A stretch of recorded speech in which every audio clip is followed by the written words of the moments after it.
Tonight, roll call will reflect that all members of the Mayor and Council are present this evening. Thank you for being here. At this time, we'll start with presentations, and our first presentation is a smart meter presentation by Ray Smith. Ray Smith is from Kendall Metering, and he will be demonstrating the capabilities of an advanced metering infrastructure system. Good evening, sir.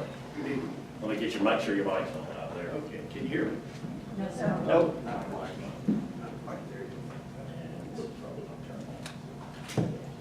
All right. There you go. Yeah. Thank you. You gonna be doing a PowerPoint? Yes, I can. Can you hear me now? Yes, sir. Okay. Saw your agenda. I heard a comment about midnight. Lee warned me, he said, Ray, take those 45 slides down to 8 or 10. Lee, I tried real hard. Tried real hard. My name's Ray Smith. I'm with Kendall Metering. I'm here to talk about advanced metering infrastructure and what it can do for the city. And if I can figure out how to use this thing right here. Let me help George. You can't use the laser to advance. I can't. This thing should.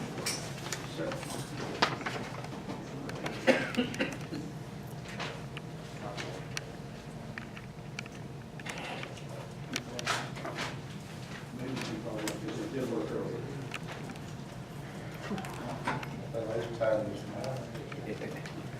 Your legs need to go down. Where did you get this?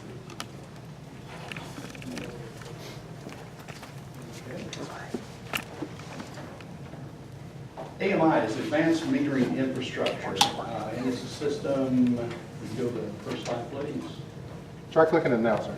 Okay. There you are. Okay. As you can see from this slide, we can read water, gas, and electric meters. Obviously, here in Hayfield, we're only concerned about water meters, but if you look around you, anywhere in the state of Georgia, that there's a Georgia Power electric meter, every single one of those 4.2 million meters are connected to the system exactly as I'm describing for the city of Hayfield tonight. So those meters, the transmitter that's connected to them reads that meter every hour of the day and night. That reading is then sent to the top of a tank, to an antenna on top of a tank or a tower. Here in town, we're looking at a tower. And then that's relayed to the device at the right, we call it a base station. From that point, the data goes on to the cloud. It gets transmitted to Raleigh, North Carolina, to Census headquarters at Raleigh, North Carolina, and it's mirrored out west, literally in a cave in the mountains, and a third site is in Canada. So the data is very secure and kept 24/7.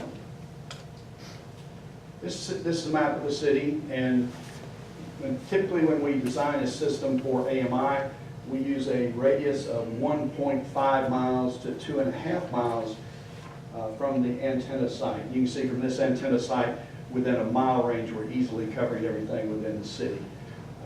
We guarantee a very high level of reading of every meter, every hour of the day and night. Anybody that has access to the system has the password and the credentials to get into the system, whether it's on a tablet, a phone, or PC at the office, or PC at your home. You can log into the system and you'll see this dashboard. And this is for the city employees and That's staff, correct. correct? That's correct. It would be limited to people with the credentials to access the data. There's no personal data stored here. All we see is meter locations and meter readings, so there's no billing information whatsoever recorded here. Can I ask a question about the antenna? Sure. We have a aging and now non-used default Wi-Fi network that spreads over the majority of the city. Is there any way that this could utilize a full Wi-Fi signal? We can possibly use that for backhaul. Right. We'd have to look into that as we develop the system out. In Calhoun, we're using their fiber optic network, so it is possible, yes. If anybody's familiar with a tablet, you can see this looks like a modern day tablet with a bunch of apps there. You go out to the Play Store and you can pull in these apps, and that's literally how this works. This is futuristically designed. And you can see the different apps there that you could select from. And I'll go through a couple of these real quickly. Meter Insight. So if I want information let's say at a management level, I want to know what's going on in the system. I can click on that little meter register icon, and up pops this information. This is county to county back in 2016. There were 4,098 meters connected to the system, and at that moment in time, there were only 4 of those meters that I could not build at that moment in time. Okay, 4 out of 4,098, which is a pretty good percentage. There are some reasons for that, but we won't go into that. Just, if you can just see the management level, you can see what's available. You can run a sample bill before it's time to run the actual bills, and you'll know if you're going to have a problem with billing or not. So let me ask this question Yes, here. yes. So with that meter reading capability there, let's say if there's a leak in the home and that the water is not within the normal threshold of that particular home or business, would that have the capability of sending out an alert to the Absolutely. city staff? Absolutely, we'll get to that in just a moment. Yes, Okay. sir. Okay, so that's the big picture right there. Alarms, this is specifically what you're asking about. In this case, there's 18 latched leaks. That means I'm seeing a leak right now, and a leak is defined by us as any continuous flow through any meter for 24 consecutive hours. It can be any 24, it's not from 1 hour to an hour. It's any 24-hour period that we see flow through the meter constantly. We report that as a latched leak. You can see that little icon, you can see there's a map there. If we want to know where those 18 leaks are, we can click on that. Again, this is county to county. There's where all 18 of those leaks are. We want to look at any one specific, we can click on any one of the red dots. Let me back up. You can look at it in the map form. You can also click on a tabular view of it. You can click on a red dot on the map, or you can click on an individual one here, click it on the bottom one here, and we bring up the graph that you were just asking about. And you can see the alarm went off because this residence had continuous flow over a 24-hour period of time, and it's very easy to see. See that? Right there's where it started, and it continued. Won't shake from a distance like that. But you can clearly see that there was a continuous flow through that. And specifically to your question, can that alarm you? Yes. You can have it set up. We'll show that in just a second too. So we want to look at that. We can look at that leak and see exactly where it is. We can see it on the map. We can click on the map. This is a form of Google Maps. Too fast. We can see where it is. I looked at one once, and I said, "There's a pool there." And sure enough, we went on the map, and you can see the pool in the backyard because it just showed that typical pattern. This house was showing a leak also, and it's a little hard to see, but you can see a total difference in the color of the grass near the house versus out near the road. So they put some sod in, and if you notice on the driveway, if you look closely, you can see where the water's been running across the driveway. So we can troubleshoot, we can analyze issues from the office that in the past you always had to send a guy in a truck out there to look at and try to figure out what's going on. Well, sometimes that was easy, but other times it was difficult because the event was in the past. Now we can look at that data. From the day the minute's installed, we have this sort of data stored on every meter in your system. You can also, the white arrows pointing to the meter box. You can actually see where the meter box is. You can see if there's a leak at the meter box. This is stuff we couldn't do in the past. Watch me. I've got a meter that I want to know, is this meter leaking? Or is there somebody tampering with the meter? Somebody turning the meter around backwards? Has somebody cut the wire? And is there a problem with the meter? Is the meter accurate? These are electronic meters, so we're constantly dialed into the meter to see if it's working properly or not. If it isn't, it gives us a red flag. So if you ever have a concern about a meter, you can put it on the watch me list. You can send it to specific people, one, yourself possibly.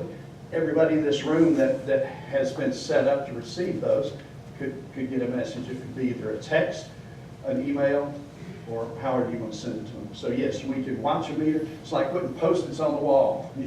You've been in an office where there's so many of them, you lose track of them. This system doesn't lose track because if it ever shows up, it'll text me. In this case, it'll text me. Okay? Reporting functions. This is, in the past, when you folks would ask the staff, give me a report on consumption, give me a report on high-lows, give me a report on zero consumptions. Any of those reports, typically they would have to go to your billing company and customize a report for you. Now, as long as you've got that data, we can go into that data and we can generate reports at home. We can output it to a PDF, to Excel, to a comma delimited file. It's all automatic right now. Here's an orphan meter. These are meters that are out there in Coweta's system, and they are reading perfectly. The data's coming back in perfectly, but somebody messed up in the office and didn't get the meter assigned to a specific account. So now, instead of sending somebody back to the field to research a problem that actually occurred in the office, all that data's right here. We don't have to send somebody back to the field. Okay, and this is the heart of the question. We do a lot of data logging for the city of Hayfield on your current electronic meters. We're very limited in that we can only go back 35 days. With this system, we can go back to the hour the meter was installed, and we have that data right up to this point in time. Okay? 8 to 10 slides, that's it. Any questions? I have one. Sure. How long is the logged information kept in the cloud? 3 years. Good question. 3 years. You can pay to store it longer, but there's really no need. Your billing program keeps the monthly readings and all the financial stuff that you certainly want to keep, but the hourly readings, 3 years is essentially is more than enough. Occasionally, we'll compare the consumption on this meter to last year and then the year before, but that's really about as far back as you can, as you want to go. Didn't show it here, but we also do a winter-summer profile, so you can see how their usage has changed from the winter months to the summer months. The profile typically stays the same. The magnitude gets higher in summer. Say at the end of 3 years, I'm sorry, at the end of 3 years, if you wanted to do like a bulk export, Sure. even if you wanted to just Sure. keep your 3-year Absolutely. profile, just to It's your data. keep that text file. You got a server. Somebody's talking about a server. You got a server to put it in. Sure. I'm just trying to think from like a statutory perspective, like if you got to maintain it based off of open records. So you understand, you're still maintaining everything that you build off of in your building program. All right. Other question I had, we were in Atlanta, I think it was a little shy of 10,000, but Atlanta had a problem with like the thread type on the actual pipe versus the thread type on the meter. Not Slightly different than that. They were doing a retrofit program, and they were putting new registers on older bodies that were still new and still functional. all right. And they put 1-inch registers on 3/4-inch meters that multiplied the bill times 4. And then it went up to the chain, and somebody higher up said, well, tell them that, you put a new meter in, the bill's going to go up. And then on top of that, there were multiplier issues. So not only were some bills multiplied by 4, some were multiplied by 40. Wasn't there? Yeah. Just for the record. Yeah, no, I was just trying to figure on that. And have y'all had any experience with projects done by y'all being funded either in full or in part by funds from Georgia Environmental Plans? GFA funded Roswell's with 50% forgiveness. This was back in the ARRA days when it was difficult to get a project going through, but it was shovel ready, so they did a complete system, 2 towers, the entire city, 5,000 meters. Contractor installed it all. We managed the contractor, and it was a very good project. Paulding has a GFA loan. Coweta County is in the 3rd year of theirs, and they didn't have GFA funding for the 1st year. GFA loves these projects because these are your cash registers. This is the revenue coming in, and you can keep that revenue up. They know you can pay for that loan. So they love these projects that help pay for themselves. Can you highlight any pros and cons with transferring out from, I guess, what they call an analog meter, I guess, to the digital smart meter? There are a lot of pros, and hopefully I've addressed a few of these. The biggest thing that I see is you're watching that meter's function and accuracy 24/7. So if anything goes wrong with it, you'll know it. You get a red flag on every single meter out there. You can't do that with a mechanical meter. You wait till it goes dead, shows up on the zero consumption report. You have to estimate a bill. Customers aren't real happy. You have the potential for losing some revenue. So that's the pro of having an electronic meter connected up to a system like this. And conversely, what would be your major con? Because you're improving efficacy of the system. Therefore, if you have a meter that's not necessarily reading accurately, and you install this new smart meter, your bill's gonna go up, so I would consider that as being one of the cons of the meter. So I just wanna give the entire picture. Well, so people understand. The object is to bill for every drip and drop that the consumer uses. So older mechanical meters always slow down, always give away water. After 15 years or so, they need to be replaced. We're not even talking about replacing meters right now. The initial thrust here is to retrofit your current electronic meters. There's 800 to 1,000 of those. Retrofit those and put it on meters that already are very accurate. And you can go forward from there over a number of years. What is the maintenance requirement, because that thing's got to transmit a radio signal somehow? How much power does that use, and what kind of maintenance is required for batteries or whatever? Everything's battery powered. There's a battery in the transmitter and there's a battery in the meter. Both of those are 20-year batteries. They are 15 years, 100% free rate replacement, both the transmitter and the meter, and then the last 5 years are prorated. Your system installs meters where meters are needed. It's not a total fit. In other words, you don't pull all the meters out in a city and put all yours in. You just mentioned that some go in a staged process. Is that Well, we've got 800 census meters now, and this is a census product. They're overlaying those current meters because they're already electronic. we have that many? 800, yeah, because Lee and them have been changing out. I knew they had, I just didn't know we had that many. But as you have problems, you can change them. And I mean, if we could get the loan, that would be the ideal way to upgrade the whole system. Especially since there's principal forgiveness. There's meters in the system that are not census, correct? Correct. Okay. So with the desire for the non-census meters, like if we upgraded this asset and then changed out the rest of the asset, would it be to go to a singular platform instead of having sort of a blended, well, this thing's beeping over here, but this guy's beeping over here? Ideally, you want to have it all the same.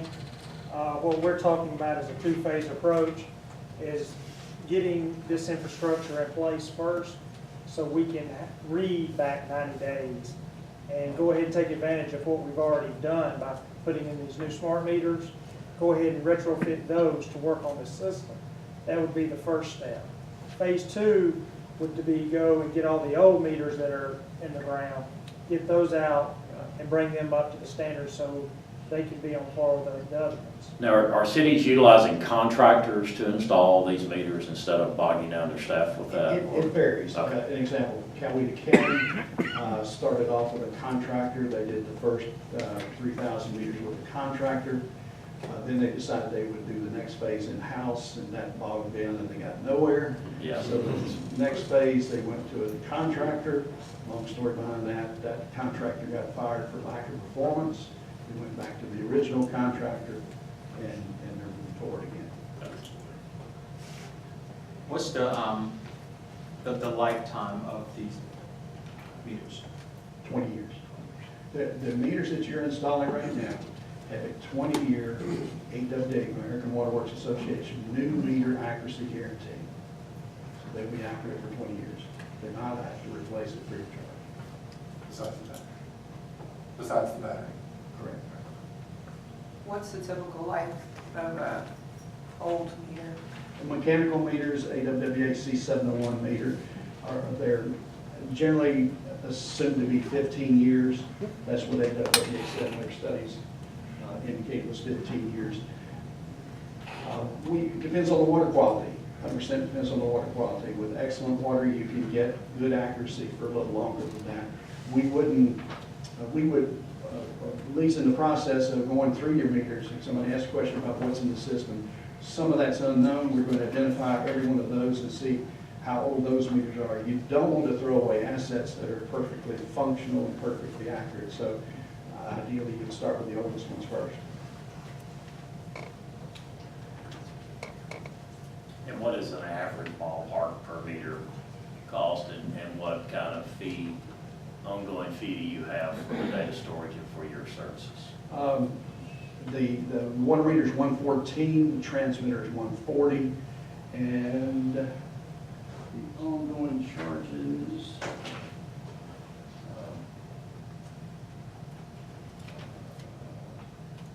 are about $6,000 a year.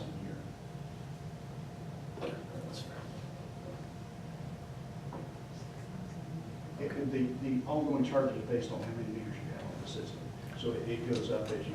Now, can you remotely shut off the water to that meter? We have just started stocking the next version of the electronic meter called the Ally meter. It has a remote turn on, turn off, and trickle, so we can turn it down to a trickle. We find that there are some elderly folks that just forget to pay the bill. You don't really want to turn them completely off. You just want to send them a message that, hey, it's time to pay the bill. Right. And they may need that water to take that pill that they have to take. So, yes, we could do that. It also has a pressure transducer built into it, so we can pressure map your system with the meters. Okay. Interesting. So if you amortize that over 20 years, you're looking at roughly like $10.50 per household a year, or $1 per month-ish. It's not bad. Closer to 2. It's at 114 for the meter, 140 for the transmitter, and I mean, I'm just rounding down for the $6,000 per year. That's for the whole system. Yes. Correct. So it's like a little bit higher than that. Well, you got Dollar per installation costs, household. you got installation costs too. Is there something in place, I'm over here. Where's your here? Oh, I'm sorry. It came from this ear somehow. Is there something in place to prevent what happened in Atlanta, for instance, if a meter's installed and Yes. retrofitted incorrectly to alert the city before that's Yes. passed on to the We consumer? don't sell a project without selling the maintenance of that project to eliminate specifically things like that. There are too many opportunities for it to mess up. One of the things that we do is our contractor gives us an electronic spreadsheet every week of the work that he's done. That gets proofed at our office and then gets transmitted to your billing office and inputted electronically. We don't hand key punch anything. So we do everything that's possible to eliminate errors. What we find is when we go into a project like this, we find all of the existing errors. Believe it or not, there's somebody paying their next door neighbor's bill somewhere in the city. And it's gone all that way for years and nobody will ever detect it until one of the two moves out. You turn that water off. And the information that's uploaded to the cloud, is that accessible by the customer, or would There they is have a to- customer portal. If you remember that first homepage, that icon can be added to the homepage.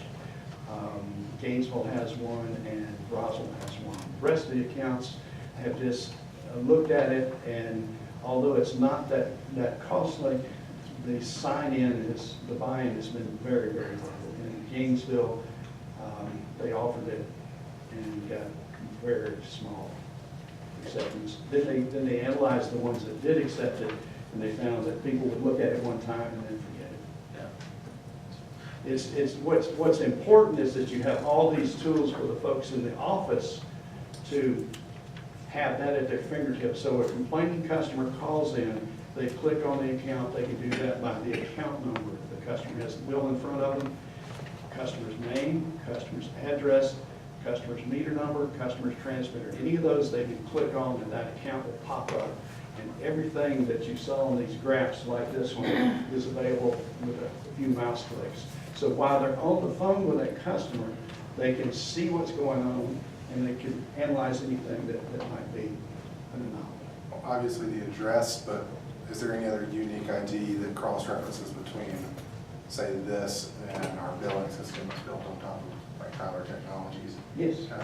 So such that like if I log in to pay my bill, instead of seeing the current sort of monthly block graph, I could see the, Absolutely. click on an API and just Yes. pull it out. All right. What went wrong in DeKalb County? Because they're still cleaning up. their Yes, they meter- are cleaning up. their That is meter my rules. project. Okay.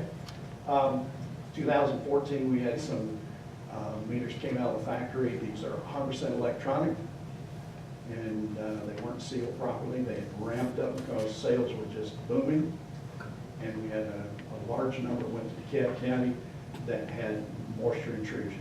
Okay. The neat thing about this system is we watch every single meter for that red flag to come up to say that, one, I'm not going to make it 20 years, we call that glide slope. EMF failure, anything that's in the measurement properties of that meter, we see that, and if it's out of spec, we'll see that, and we'll go pull that meter and replace it. The biggest problem in DeKalb County, though, was back to building issues. Long story, they build residential every 2 months Right. and commercial every month. And then they started a meter change-out program, moving some of the residential to monthly, and others not. So, yeah. And you had people that were 4 months, 6 months behind without getting a bill. And what do you expect if you haven't paid a bill for 6 months? And quite honestly, I had a tough time paying the bill. It was 6 months, didn't know what it was. I didn't put the money back. Human nature is you don't put the money back. A third of our citizenry, I guess, is Hispanic. Does this have Spanish capability if we decide to go into the customer portal they decide to sign up for? I haven't had that asked. We can, for accounts that are reading in cubic feet, we can show them in gallons. But that's just a translation of one unit of measure to another one. So the translation to Spanish is certainly something feasible, but it's not one that I've had. Most software can be set up Yes. multi-line. All right, any other questions for Mr. Smith? Very informative, thank you. Thank you. Appreciate it.